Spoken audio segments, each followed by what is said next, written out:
ষড়যন্ত্রকারী যারাই হোক, পরিকল্পনা যারাই করেন, আমরা তাদের প্রতি এতটুকু বলতে চাই, 24 পূর্বের বাংলাদেশ আর 24-এর পরের বাংলাদেশ এক নয়। এদেশের জনগণ জাগ্রত, সজাগ এবং সচেতন।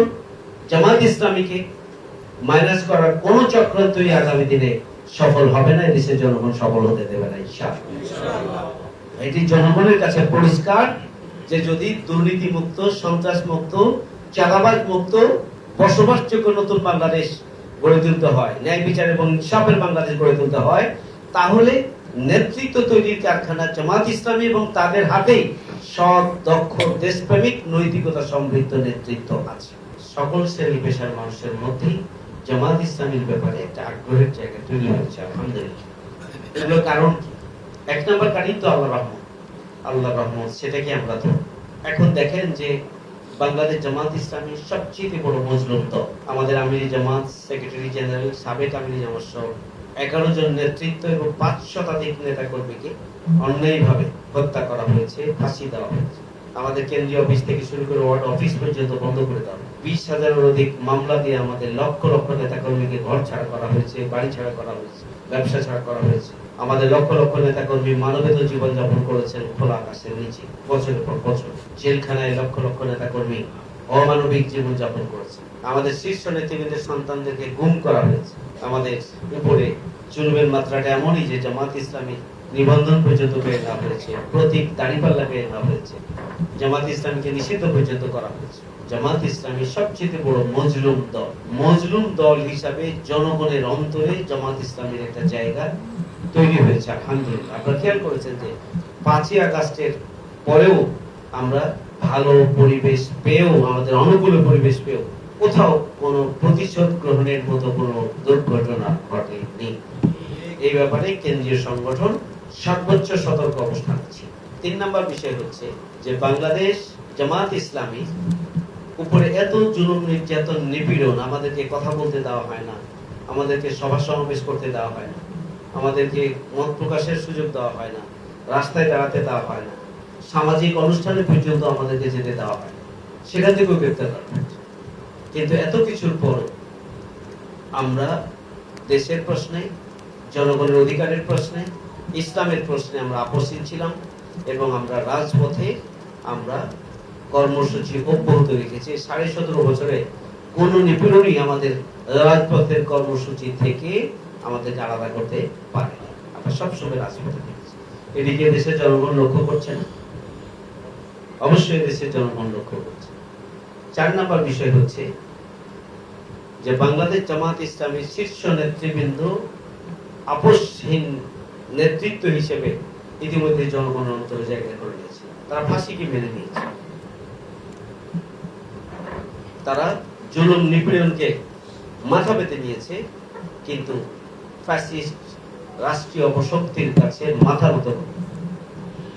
5 নম্বর বিষয় হচ্ছে দেখবেন যে বাংলাদেশের জনগণ আধিপত্যবাদ বিরোধী একটা চেতনা ধারণ করে, এটাকে ভিন্ন খাতে নিয়ে যাওয়ার জন্য বহু প্রকল্প হাতে নিয়ে ওই ফ্যাসিস্ট অপশক্তি বহুবিধ কার্যক্রম পরিচালনা করেছে, প্রকল্প বাস্তবায়ন করেছে। কিন্তু 5ই আগস্টে প্রমাণিত হয়েছে যে তাদের সকল প্রচেষ্টা ব্যর্থ হয়েছে। দিল্লি না ঢাকা, ঢাকা ঢাকা সেই স্লোগানের মধ্যে এটি প্রমাণিত হয়েছে। সুতরাং এই যে তরুণ ছাত্র জনতা সহ 18 কোটি মানুষের যে চেতনা, সেই চেতনার সাথে আধিপত্যবাদ বিরোধী শক্তি হিসাবে বাংলাদেশ জামাত ইসলামীর দৃষ্টিভঙ্গি, চাওয়া এবং চেতনা আজকে একাকার হয়ে গেছে। 18 কোটি মানুষের যে চেতনা, জামাত ইসলামীরও একই চেতনা এবং একই দৃষ্টিভঙ্গি। আধিপত্যবাদ বিরোধী কোনো আধিপত্যবাদী কোন শক্তির কাছে জামাত ইসলামী মাথা নত করে। 6 নম্বর হচ্ছে এত নিপীড়ন জুলুমের পরও বাংলাদেশ জামাত ইসলামী, আমির জামাত যেখানেই বিপর্যয়, যেখানেই সমস্যা, যেখানেই দুর্ঘটনা, সেখানে আমির জামাত সবার আগে ছুটে গিয়েছে।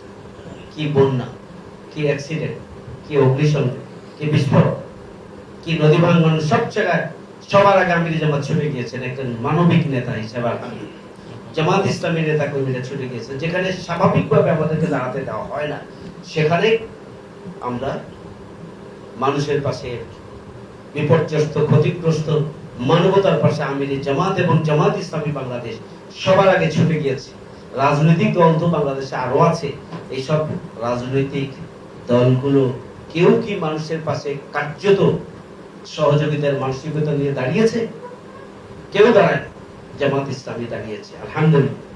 শুধু তাই নয়, আপনারা খেয়াল করেছেন এই যে মানুষের কাছে দাঁড়ানোর ক্ষেত্রে জামাত দল মতের তোয়াক্কা করে, ধর্ম বর্ণের তোয়াক্কা করে, ধর্ম বর্ণ এবং দল মতের ঊর্ধ্বে উঠে মানুষের পাশে এসে দাঁড়িয়েছে আল্লাহ সন্তুষ্টি অর্জনের জন্য, ইবাদতের মানসিকতা নিয়ে, এবং একটা দায়িত্বশীল সংগঠন হিসাবে মানবিক দায়িত্ব পালনের জন্য তারা দাঁড়িয়েছে, আলহামদুলিল্লাহ। আপনারা 7 নম্বর পয়েন্ট দেখবেন যে বাংলাদেশ জামাত ইসলামী 5ই আগস্টের আন্দোলন এবং সংগ্রামে শুরু থেকে, যখন এই আন্দোলনের ভবিষ্যৎ কি আমরা জানতাম না, তখন থেকেই এই আন্দোলনের সাথে আমরা সম্পৃক্ত ছিলাম। তখন থেকেই এই আন্দোলনকে আমরা বহুবিধভাবে সহযোগিতা করেছি। শুকনো খাবার, পানি, রান্না করা খাবার, first aid, ambulance service, hospital service সহ আমরা বহুবিধ সার্ভিস আমরা দিয়ে এই আন্দোলনকে এগিয়ে নেওয়ার জন্য ভূমিকা পালন করেছে। শুধু তাই নয়, এই আন্দোলনকে যাতে ভিন্ন খাতে প্রবাহিত করতে না পারে, জন্য জামাত ইসলামীকে 1 আগস্ট নিষিদ্ধ করার পরেও জামাত ইসলামী পৃথক কোনো কর্মসূচি না দিয়ে দেশ এবং জাতির স্বার্থে চলমান কর্মসূচিকে আরো বেগবান করার জন্য জামাত ইসলামী পদক্ষেপ গ্রহণ করেছে, আলহামদুলিল্লাহ। আমরা ভূমিকা পালন করেছি। দেশের জনগণ অবশ্যই এটি লক্ষ্য করেছে এবং জনগণ সেটিকে তাদের নোটে নিয়েছে। 8 নম্বর বিষয় দেখবেন যে বাংলাদেশ জামাত ইসলাম আজকে 5ই আগস্টের মূল চেতনাটা কি? দুর্নীতি মুক্ত, বৈষম্য মুক্ত, সন্ত্রাস মুক্ত, চাঁদাবাজ মুক্ত। আমরা ন্যায় বিচারের ইনসাফপূর্ণ একটি বাংলাদেশ চাই, এটি তো মূল কথা। আমরা একটা স্বাধীন সার্বভৌম বাংলাদেশ চাই, আমরা কারো দাদাগিরি দেখতে চাই না, এই তো চেতনা। 5ই আগস্টের এই যে দুর্নীতি, সন্ত্রাস এবং বৈষম্য মুক্ত নতুন বাংলাদেশ প্রতিষ্ঠার জন্য যে দুর্নীতি মুক্ত, সন্ত্রাস মুক্ত, চাঁদাবাজ মুক্ত নেতৃত্ব দরকার, এই নেতৃত্ব তৈরির কোন প্রক্রিয়া অন্য কোন রাজনৈতিক দলের আছে কি?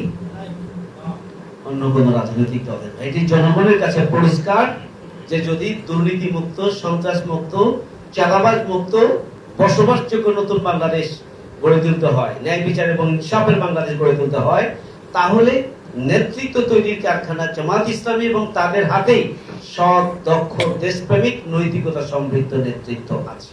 ইসলামী দলগুলোর হাতেই সৎ, দক্ষ, নৈতিকতা সমৃদ্ধ নেতৃত্ব আছে। এটি আজকে জনগণের কাছে পরিষ্কার।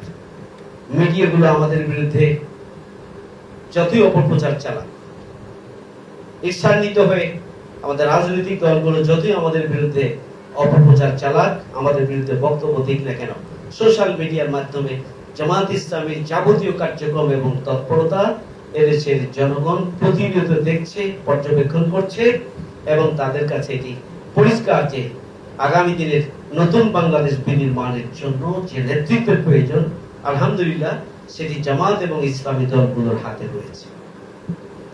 আপনারা খেয়াল করেছেন সবসময় জামাত ইসলামী বাংলাদেশ ইসলামী দলগুলোর সাথে সৌহার্দ্যপূর্ণ, ভালোবাসার বন্ধনে আবদ্ধ হওয়ার মতো যে সম্পর্ক প্রয়োজন, সেই সম্পর্ক মেনটেন করে এসেছে। তার ধারাবাহিকতা অব্যাহত রয়েছে।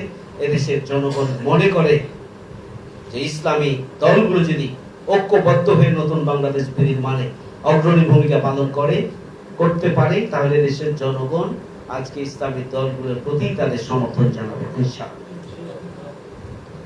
তাই তো আমরা দেখছি বহুমুখী চক্রান্ত এবং ষড়যন্ত্র শুরু হচ্ছে। আমাদের পরিষ্কার কথা, জামাত ইসলামীকে মাইনাস করার জন্য কোন চক্রান্তই এদেশের জনগণ বরদাস্ত করবে না।